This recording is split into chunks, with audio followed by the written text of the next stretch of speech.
This model here is a second-hand model, which I believe has been on a shelf for quite some time. It's a little bit grubby. I don't think it's been run for many years. It's a model of a Deutsche Reichsbahn Class 55080 steam locomotive with a tender, and I think this has been made by Piko. It doesn't have any markings on the model about who made it, but there's certain things that give this away as being Piko. Here on the front we've got these little jewels in the lamps on the front of the locomotive, and that's very typical of early Piko models, especially ones which used to be made under the East German VEB brand.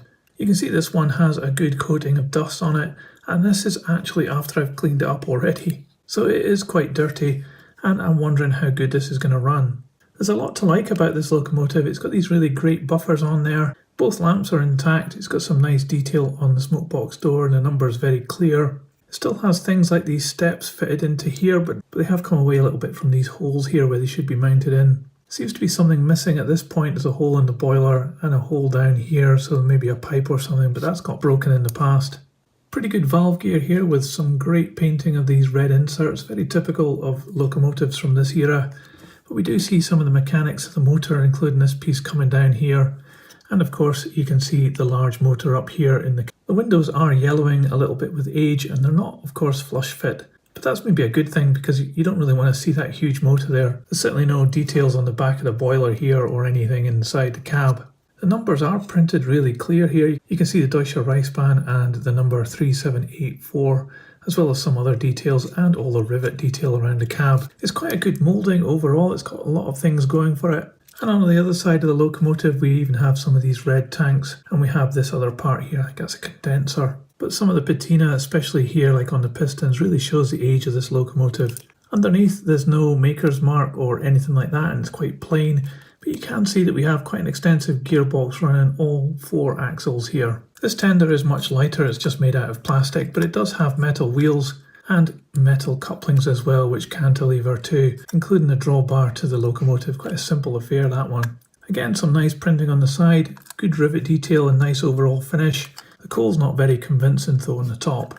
At the back again we have a number printed in there, and we have these little jewel lights which I absolutely love, and these great looking buffers as well. The red here is starting to fade a little bit and it's going a little bit pink. I'm not sure if the camera's going to pick it up, but it certainly looks a bit pink like in real life. But what's really good is there's no damage to this tender, and apart from that one missing piece on the main locomotive, I can't see anything wrong with it either. Typically with these locomotives there's a screw just sitting on the top here. It's very noticeable, but it does make it very easy to get the body off. So I'm just going to do that and we'll have a look at the mechanism inside.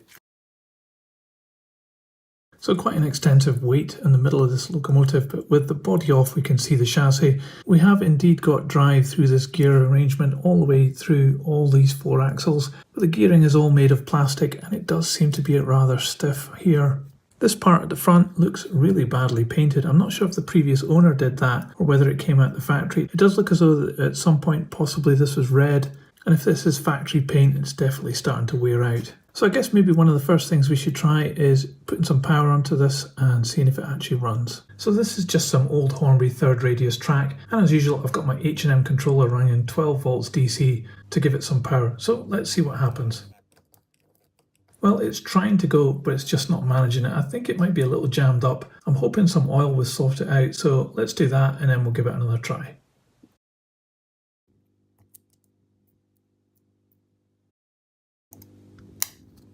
So there's definitely something more serious going on with this model because it's just shorting out now. So I think we need to open this up a bit more and take a closer look. So this model is suffering from a really strange shorting out, and it's taken me a little while to figure it out, but I think it's actually this piece here.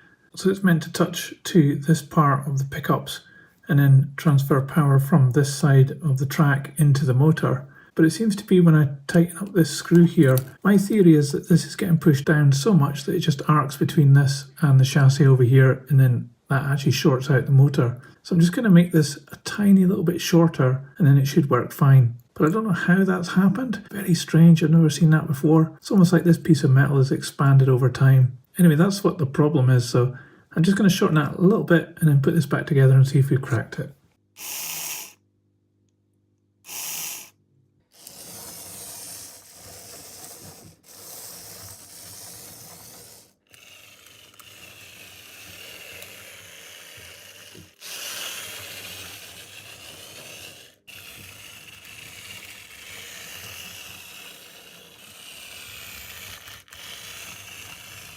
Well, you certainly can't accuse this model of being a good runner because it just isn't. I've given it a real good clean and lots of oil, and I sorted out that short as well, but it still runs really badly. It's okay once it gets going, but sometimes it just won't without a bit of a push. It did have quite a big weight inside the boiler there, so let's put it on the scales and see how much it weighs.